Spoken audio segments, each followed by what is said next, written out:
Dans ce journal, le Premier ministre Guillaume parle des temps forts de l'actualité sociopolitique et économique de la Côte d'Ivoire. Un extrait dans quelques instants. On parlera également de la lutte contre la drogue, une priorité du ministre d'État chargé de l'Intérieur. Ahmed Bakayoko en a parlé avec le coordonnateur du projet de communication aéroportuaire. Sur le continent, l'actualité reste dominée par le Congo-Brazzaville où une série d'explosions dans un dépôt d'armes a fait environ 150 morts et plusieurs blessés. Voilà pour les principaux titres. Bonsoir et bienvenue aux 20h. Nous sommes ensemble pour une quarantaine de minutes, le temps de parcourir l'actualité en Côte d'Ivoire et à l'étranger. Commençons par un extrait du bilan du chef du gouvernement ivoirien. Le Premier ministre, ministre de la Défense, Soro Guillaume, a fait le bilan de sa primature au cours d'une émission radio-télévisée. Nous vous proposons un extrait de son message à l'endroit des Ivoiriens, extrait relatif à la nature des rapports entre le pouvoir et l'opposition. Pourquoi aujourd'hui le président Alassane Ouattara tend la main au FPI qui refuse de saisir cette main tendue? Ils ne sont pas allés au gouvernement. Vous savez, pour moi c'est très simple. Certaines choses se règlent à des détails près. Si le FPI était au gouvernement, tous les jours avec le président de la République, avait commencé, parce qu'ils sont en conseil avec nous, à parler avec le président de la République, à aller voir le président pour dire, monsieur le président, oui c'est vrai, nous avons quelque part fauté, mais nous sommes entre Ivoiriens, réconcilions-nous, votre frère Laurent Gbagbo est à Korogo, nous voulons aller lui rendre visite, nous voulons que vous parliez au téléphone. Peut-être que les choses auraient été différentes. Mais qu'est-ce que nous avons constaté? Non seulement on refuse d'aller au gouvernement, on incite les partisans à faire donc des révoltes dans le pays, on joue contre la réconciliation. Dans ces conditions, quand la CPI, au terme de son enquête, décide de transférer M. Laurent Gbagbo à la haie, parce que sachez que ce n'est pas le gouvernement qui l'a transféré, nous n'avons aucune capacité d'influencer les magistrats de la CPI. Quand la CPI décide de transférer M. Laurent Gbagbo à la haie, qu'est-ce que vous voulez que nous disions? M. Ouattara n'a pas d'argument pour dire nous sommes dans un processus de réconciliation. Vous voyez, le FPI est au gouvernement, ils vont aller à l'Assemblée nationale, permettez que la réconciliation se fasse. Je pense que ça a été une erreur de ne pas aller au gouvernement. Aux dernières nouvelles, la CPI, comme vous le savez, a décidé d'élargir son champ d'investigation pour s'intéresser aux événements depuis 2002. Est-ce que ça vous inquiète? Comme disent les Latins, non timete, je n'ai aucune crainte. C'est le gouvernement, et je l'ai dit depuis 2010, qui a demandé que la CPI vienne faire des investigations. On ne peut pas être contradictoire. On demande à la CPI de faire des enquêtes, ce n'est pas contre quelqu'un. On demande de faire des enquêtes impartiales.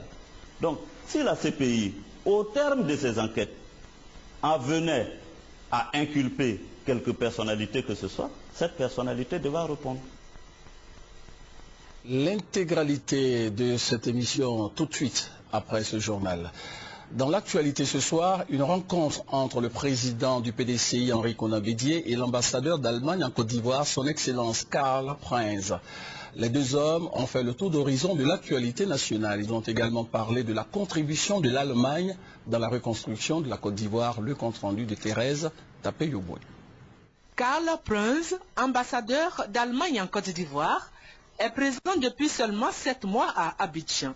Cet après-midi, il a rendu une visite de courtoisie à son voisin, Henri Konan Bédié, président du PDCI-RDA.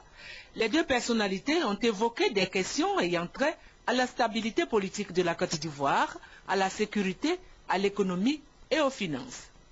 Henri Konan Bédié et Karl Prinz n'ont pas manqué d'aborder des questions portant sur les relations entre la Côte d'Ivoire et les institutions financières internationales.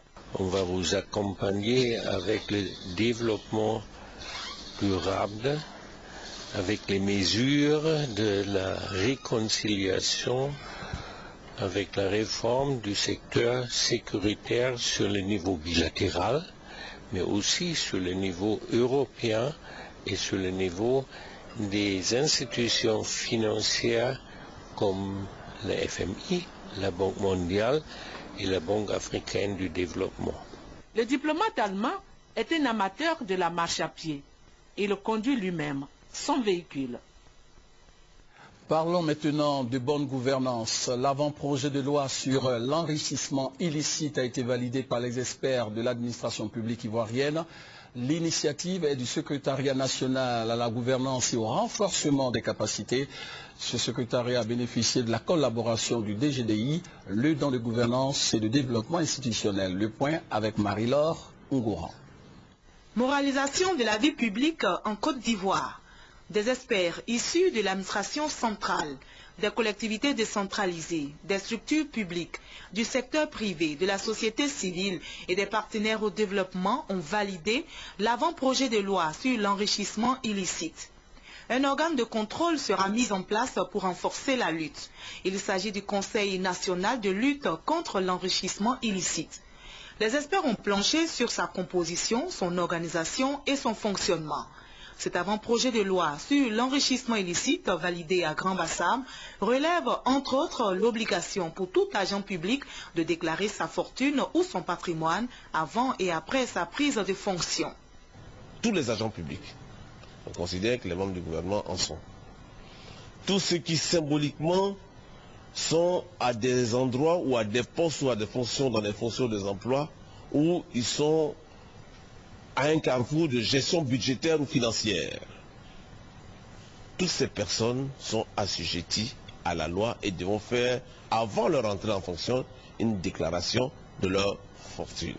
Désormais, à côté des agents ordinaires en charge de la gestion de la chose publique, à côté des responsables de la haute administration publique, les membres du gouvernement sont visés et peuvent être réprimés pour enrichissement illicite. Tous les pays qui se veulent démocratiques doivent nécessairement aménager des restrictions à l'irresponsabilité civile et pénale des hauts dirigeants.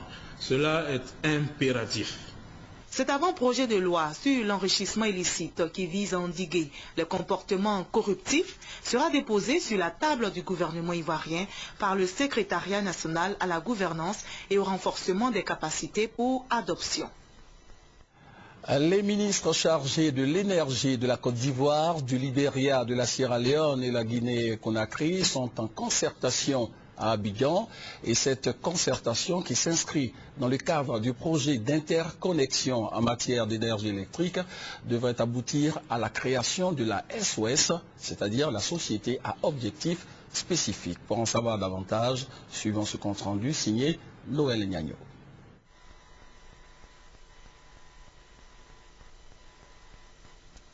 Après examen par les experts du WAP, système électrique ouest-africain et les bailleurs de fonds, les ministres des mines, du pétrole et d'énergie de Côte d'Ivoire, du Libéria, de la Sierra Leone et de la Guinée, en réunion ce lundi au Novotel d'Abidjan Plateau, ont adopté le traité de la création de la SOS, Société à objectif spécifique. Cette société va assurer la mise en œuvre, l'exploitation et le développement de la ligne d'interconnexion électrique Côte d'Ivoire, Libéria, Sierra Leone, Guinée. L'étude de faisabilité du dit projet est achevée. Les conclusions, le projet est réalisable et rentable. Le coût estimatif est de l'ordre de plus de 220 milliards de francs CFA. Il s'agira de construire plus de 1411 km de lignes électriques de 225 volts, dont 160 km en terre ivoirienne. On note également la construction de 10 postes de transformation, répartis entre le Libéria, 4, 5 en Sierra Leone, un poste en Guinée. 2 autres postes d'extension seront logés en Côte d'Ivoire, précisément à Man, et à l'INSA en Guinée. Date de mise en œuvre 2015. Dès les premières années d'exploitation, la Côte d'Ivoire est désignée pour vendre de l'électricité aux 3 autres pays. Les coûts d'investissement de l'État ivoirien sont pris en compte dans le coût global du projet. Et l'État de Côte d'Ivoire, à travers M. Adama Tounkara, ministre des Mines et Énergie, a pris l'engagement de tenir le pari. Le gouvernement ivoirien a lancé des projets d'accroissement de capacité du parc de production actuel d'électricité de 1390 MW, soutenu par des réformes audacieuses. Témoin privilégié de la naissance de la SOS, rappelons-le, les ministres de l'énergie et des ressources en eau de la Sierra Leone, les représentants des ministres libériens et guinéens. Les bailleurs de fonds étaient également présents. Fin des travaux de la 7e conférence des libéraux et démocrates des ACP Union européenne. Ces travaux ont abouti à l'adoption d'un manifeste qui fait les éloges du libéralisme. Avant de quitter Abidjan, les libéraux ont prononcé une conférence de presse qui montre leur détermination à convaincre l'Afrique à aller au libéralisme. Le compte-rendu de notre reporter, Lassine Fofana. Au cours de la conférence de presse, les libéraux ont encore affirmé ce en quoi ils croient, le libéralisme vrai, qui selon eux reste la seule doctrine politique qui propose une conception complète du bien commun et qui crée les conditions du bien-être pour tous. Louis Michel pour la Belgique, Cellou Dalein Diallo pour la Guinée, Oumarou Alma pour le Niger, Nicolo Rinaldi pour l'Italie, Traoré Drissa pour la Côte d'Ivoire, ont rappelé à chacun son tour, avec illustration à l'appui, que le libéralisme veut l'épanouissement de l'individu et il l'aide à assurer son destin personnel. En réponse aux exemples évoqués par la presse qui s'opposent à leur option, les libéraux ont encore rappelé que le libéralisme est forcément absent là où la liberté d'entreprendre, de créer, d'imaginer, d'innover n'existe pas. Le manifeste libéral panafricain d'Abidjan, adopté dimanche 4 mars 2012 à l'Hôtel Ivoire, est en train d'être peaufiné et sera finalisé le 31 mars au plus tard. Sa mise en œuvre est liée à la création du Fonds d'investissement africain alimenté par les recettes des ressources naturelles des différents États. Et il y a urgence. Nous avons besoin d'une responsabilité majeure de la part des États africains, des États européens et aussi des compagnies privées qui exploitent les territoires africains, notamment dans la recherche minière et dans le recueil de matériel, de matières premières. En Europe, nous avons une réflexion qui n'est pas tellement loin. Par exemple, nous avons proposé une taxe sur les transactions financières qui permet à l'Union européenne d'avoir des fonds supplémentaires pour permettre le développement d'une série de projets de recherche et encore une fois de projets de cohésion sociale. Les États s'impliqueront dans le projet, mais autant le dire tout de suite, il n'y aura ni moins d'États, mais le juste État, c'est la vision des libéraux démocrates. De la politique à présent, avec ce retour en famille du président de l'ANC, Zemogo Fofana, président de l'Alliance pour la Nouvelle Côte d'Ivoire, est de retour au RDR. Il a annoncé ce retour au cours d'une conférence de presse prononcée au siège du RDR. Le compte-rendu de Mamadou Kouassi, Abou Sanogo pour le commentaire. 5 ans après son départ, Zemogo Fofana, membre fondateur du RDR, retourne à la maison. Il dit revenir pour poursuivre le combat qu'il avait entamé. Zemogo Fofana soutient que son départ du Rassemblement des Républicains n'a jamais été définitif, car il a toujours soutenu les actions du parti et aussi le candidat du RDR lors de la présidentielle de 2010. Le retour au RDR, s'il s'agit de retour, était fait.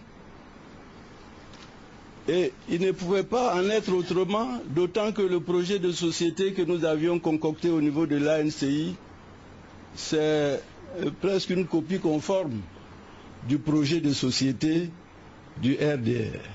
Aujourd'hui, ce n'est qu'une confirmation de ce retour au RDR.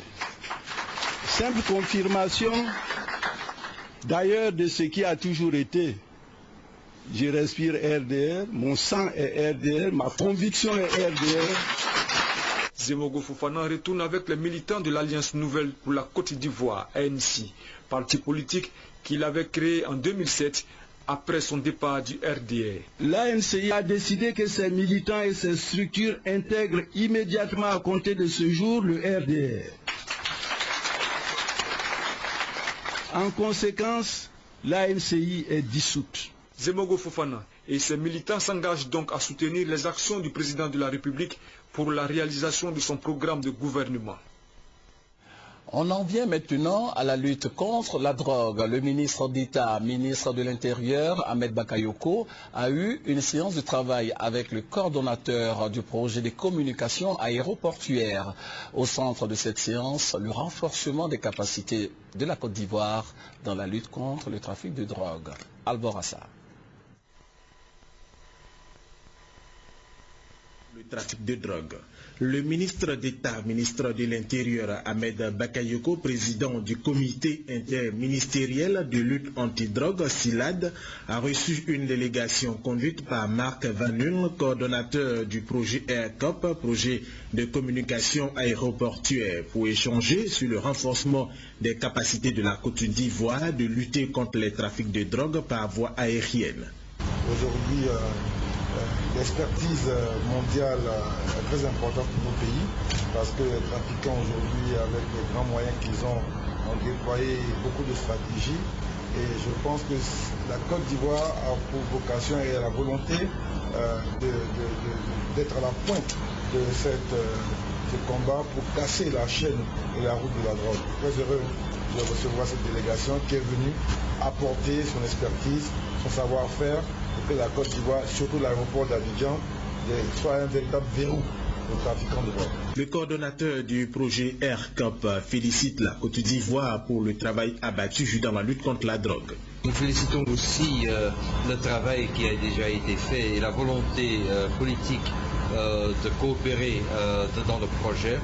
Et nous souhaitons beaucoup de succès dans l'avenir, dans la mise en œuvre du projet au Côte d'Ivoire. Le projet AirCop a été conçu par l'Organisation des Nations Unies contre la drogue et le crime, qui est déterminée à soutenir la Côte d'Ivoire pour lutter efficacement contre le trafic de drogue et le crime organisé. Faisons une escale au sein des corps habillés. Le commandant Thio Fosier a effectué une tournée de sensibilisation dans la région d'Odiéné. Il avait un seul objectif, ramener la quiétude dans les rangs des ex-combattants qui projetaient une manifestation. Abou Sanogo.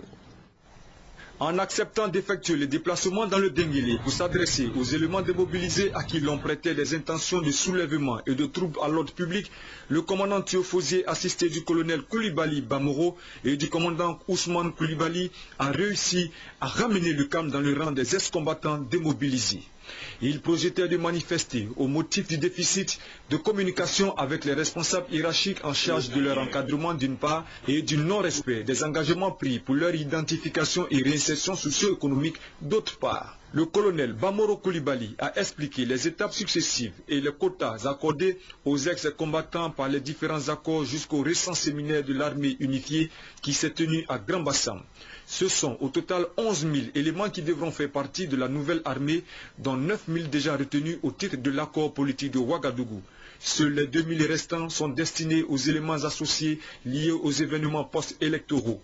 Il est indiqué que d'autres possibilités s'offrent au grand nombre des ex-combattants à travers des projets de réinsertion, notamment le corps des volontaires pour le développement, CVD, lié à l'armée, et les actions conjuguées des ministères et structures techniques en charge de la réinsertion. Pour le colonel Bamoro Koulibaly, cette nouvelle structure va répondre à l'attente de tous ceux qui ne seront pas retenus dans l'armée d'active. Il s'agit de la mise en place progressive des CVD sur les sites de regroupement du territoire national, du regroupement d'environ 50 000 jeunes par vague de 5 000 répartis sur les 10 régions militaires. Ils recevront 2 mois de formation civique et morale suivis de 3 mois de formation professionnelle qualifiante. Les démobilisés de la ville d'Odiéné ont écouté les développements du colonel Bamoro Koulibaly et ont marqué leur soulagement et leur joie. Le commandant Thio Fosier, au nom du chef d'état-major général, a exprimé toute sa gratitude au préfet des régions pour son rôle qui a permis la tenue de cette rencontre d'information et de sensibilisation. Il a pris acte de leur doléance et promis de rendre compte fidèlement au général des divisions Soumaïla Bakayoko des résultats de sa mission dans le Denguéli. Le rapport sur l'état de la population mondiale a été lancé ce lundi. Ce rapport 2011 a pour thème 7 milliards de personnes, leur monde, leurs possibilités. À travers ce thème, la communauté internationale veut attirer l'attention des décideurs, des gouvernants et des organisations internationales sur la nécessité de trouver des solutions urgentes aux problèmes liés à la croissance un peu trop rapide de la population mondiale. Des précisions avec Alexis Ouedraogo.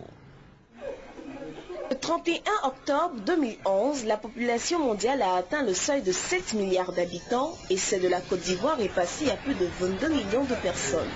Une croissance qui constituera un atout pour le développement s'il n'accroissait pas les charges de l'État relatives à la demande sociale dans certains domaines que sont la santé, l'éducation et l'emploi. L'édition 2011 du rapport sur l'état de la population mondiale indique qu'aujourd'hui, sur notre globe, les riches sont de plus en plus riches et les pauvres encore plus. Une situation décuplée en Côte d'Ivoire par la situation sociopolitique qu'a traversé le pays. La Côte d'Ivoire a un taux d'accroissement démographique de 3,3% et compte parmi les pays à fort taux démographique dans le monde. Une situation qui encourage le chômage croissant, les difficultés de logement, l'insuffisance d'infrastructures scolaires et autres maux. À la faveur donc du lancement du rapport sur l'état de la population mondiale, la Côte d'Ivoire a jugé opportun de contextualiser la thématique autour du thème 22 millions de personnes, leur pays, leurs possibilités, en vue de dégager des perspectives en matière de population et de développement. Il s'est agi pour le ministre d'État, ministre du Plan et du Développement, de sensibiliser et d'interpeller la communauté nationale sur les sérieux défis à relever pour ces nouvelles tendances démographiques, mais aussi sur les immenses possibilités et opportunités à exploiter ces tendances pour obtenir des résultats positifs.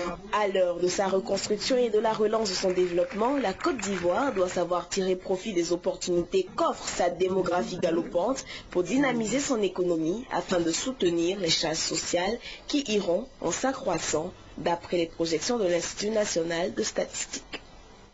Autre sujet, l'organisation Désir d'avenir souhaite une nouvelle Côte d'Ivoire avec de nouvelles pensées. Pour cela, elle a créé une université virtuelle, un cadre d'échange sur l'avenir de la jeunesse en Côte d'Ivoire. Au cours du lancement des activités, une conférence a été dite autour d'une interrogation « Quel Ivoirien pour la nouvelle Côte d'Ivoire ?» La réponse avec nos reporters Mamadou Kouassi et Abou Sanogo. Un Ivoirien nouveau pour la nouvelle Côte d'Ivoire. C'est possible selon l'université populaire et participative. Et cela passe selon l'Institut par l'adoption de nouvelles habitudes chez les populations et surtout une prise de conscience du bien public. Pour atteindre ces différents objectifs, l'ONG Désir d'avenir lance l'université populaire et participative. Université, c'est attirant parce que c'est le symbole même de la recherche et aussi des idées, et on peut considérer ça comme un laboratoire de recherche, et on est appuyé aussi par des experts, des étudiants, et on pense que c'est l'intelligence collective de toutes ces personnes qui peut faire avancer les choses. Le top départ de la campagne a eu lieu à la Bibliothèque nationale. Une occasion pour les docteurs Kouassi Yaou et Diallo Tierno d'exposer sur le type d'Ivoirien pour la nouvelle Côte d'Ivoire. Ils souhaitent que les Ivoiriens adoptent des comportements citoyens à travers le respect du bien public, de l'autorité. Pour eux, la salubrité et la culture civique doivent s'ajouter aux propositions. Kouassi Yaou et Diallo Tierno soutiennent que l'exemple du Ghana, du Botswana et de l'île Maurice, des pays émergents, doit faire école en Afrique et en Côte d'Ivoire. L'ONG Désir d'avenir mettra le cap sur les communes pour des cadres d'échange et de partage intellectuel. Un atelier de validation de l'examen de la politique commerciale de la Côte d'Ivoire se tient à Abidjan et le ministre du Commerce Dagobert Banzio a ouvert les travaux. Le rapport final sera soumis à l'examen de l'OMC, l'Organisation mondiale du commerce, en juillet prochain. Compte rendu, Lassina Ouattara et Alexis Ouedraogo. L'atelier de validation des projets de rapport sur la politique commerciale de la Côte d'Ivoire est à l'initiative de l'Organisation mondiale du commerce OMC. Il s'inscrit dans le cadre des examens périodiques des politiques commerciales des États signataires des accords du dit organisme. L'OMC régule les échanges au niveau mondial en matière de commerce. Durant donc une semaine, ces experts et les responsables ivoiriens issus des différents ministères plancheront sur un document de base. Nous étions ici vers la fin de l'année passée pour collecter des informations et de la documentation et préparer donc un document sur le régime commercial de la Côte d'Ivoire. Nous avons fait l'analyse donc de ce régime et nous sommes revenus sur le terrain pour discuter avec les experts nationaux du contenu de notre analyse et échanger avec eux pour parfaire notre rapport. Le ministre ivoirien du Commerce, Dagobert Banzio, qui a ouvert les travaux, s'est dit satisfait de la reprise de ces consultations périodiques essentielles pour le repositionnement économique de la Côte d'Ivoire. La dernière évaluation de la politique commerciale de la Côte d'Ivoire a été faite en 1995. Donc aujourd'hui, on aurait dû faire déjà 3 évaluations, parce qu'après 1995, l'évaluation suivante c'était 2001. Et on devra en faire en 2007 et puis 2007 faire en 2013. Donc ça n'a pas été fait et ce sont ces évaluations que nous sommes en train de faire. Après cette rencontre d'Abidjan, les ministres du commerce de la Guinée-Bissau, du Togo et de la Côte d'Ivoire se retrouveront pour un examen conjoint de leur politique commerciale à Genève du 2 au 4 juillet prochain. Le président du conseil d'administration de la MUJEFSI et l'avocat conseil de cette mutuelle étaient face à la presse nationale et internationale. L'objectif était clair, donner aux journalistes des éclairages sur le débat juridique qui a lieu autour de l'avenir de la mutuelle générale des fonctionnaires de Côte d'Ivoire. Honorine Agnigori. Le président du conseil d'administration de la mutuelle générale des fonctionnaires et agents de l'État de Côte d'Ivoire a décidé de dire sa part de vérité sur le débat juridique qui alimente la presse ces derniers jours au sujet de la présidence de la MUJEFSI au cours d'une conférence de presse récemment.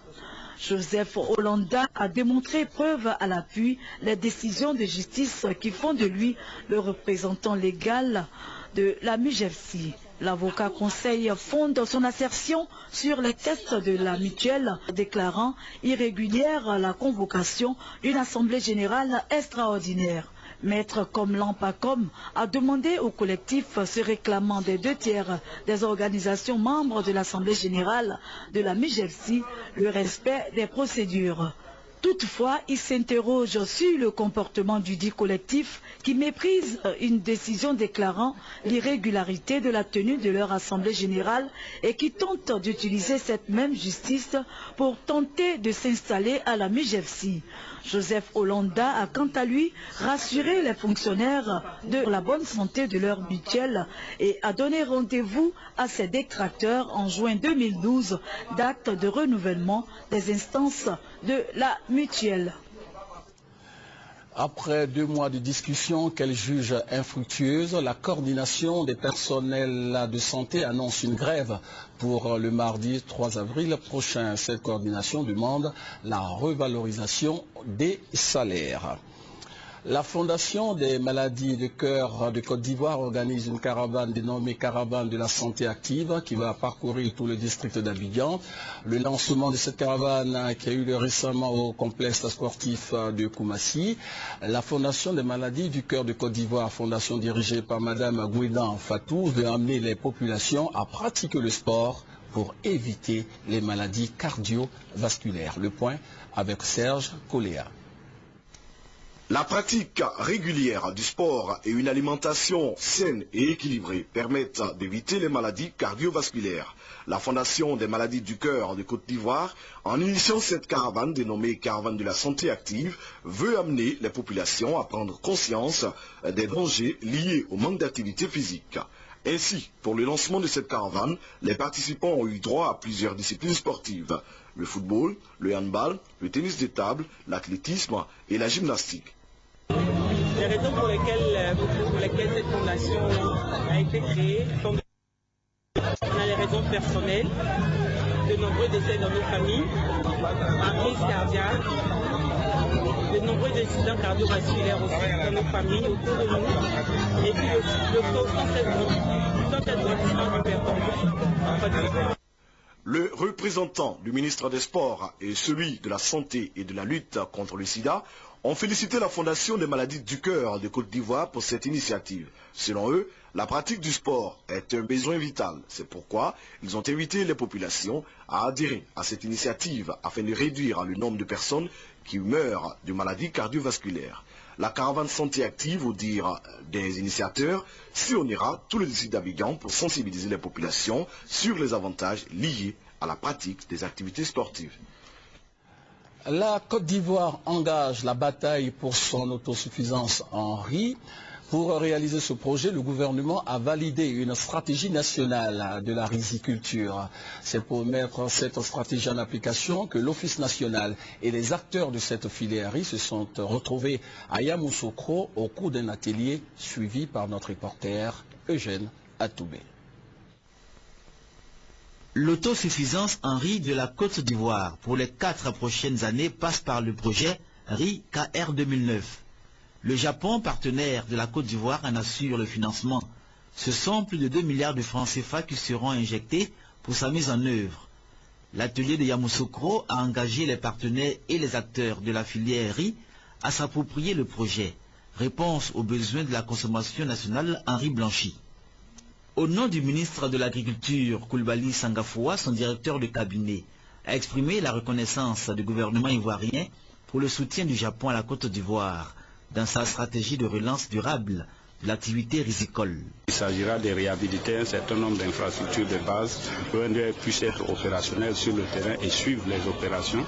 Et ensuite, il y a aussi le renforcement des capacités des acteurs de la filière, particulièrement les producteurs, à côté de ce qui concerne maintenant les intrants, qui sont les facteurs de production d'une manière globale, pour permettre d'améliorer la productivité, au bout de laquelle se trouvera l'amélioration des conditions de vie et du revenu de nos paysans. Le projet riz KR 2009 démarre quand s'achève celui de KR 2008, dont le bilan, selon l'ambassadeur du Japon en Côte d'Ivoire, Susumu Inoue, est jugé satisfaisant pour avoir été effectué à plus de 92%. 2032 ménages de riziculteurs en ont bénéficié et 13 463 tonnes de paddy ont été produites. L'ambassadeur du Japon en Côte d'Ivoire en espère autant pour le projet KR 2009 exécuté par l'ONDR, Office national du développement de la filière riz. La mise en œuvre du projet riz KR 2009 prend en compte la réhabilitation de bas-fonds rizicoles, la production de semences et l'appui logistique. Ainsi, à terme, 900 hectares de surface seront aménagés en vue d'accroître les rendements de 3 à 5 tonnes à l'hectare. Produire aussi 300 tonnes nettes de semences améliorées. L'Académie ivoirienne des langues maternelles a lancé officiellement ses activités dans la région de Bouaké. La cérémonie, qui a vu la participation des autorités administratives et politiques, a été une occasion pour l'initiateur du projet, Adou Akwasi, d'inviter les Ivoiriens à accorder une importance capitale à la connaissance de nos langues traditionnelles. Le point avec Doua Delazer et Ali Diarachouba.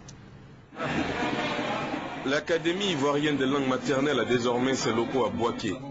Cette présence dans la deuxième grande ville de Côte d'Ivoire a pour objectif de doter nos langues locales d'écriture afin qu'elles soient enseignées dans les écoles et universités de la place.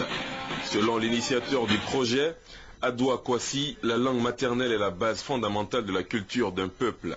Elle doit être un vecteur essentiel pour l'alphabétisation. L'enfant qui va à l'école, réussit plus facilement lorsqu'il utilise sa langue maternelle. Grâce à la langue maternelle, nous savons que les projets d'alphabétisation dans les villages sont mieux réussis. Avec nos langues, nous pouvons parvenir véritablement à la cohésion, à la paix, à la tolérance que nous recherchons tant dans notre pays. Pour contribuer à la promotion de la maîtrise de la langue maternelle, le père Michel Carteron de l'église catholique de Bouaké en a fait une bonne démonstration. Présent,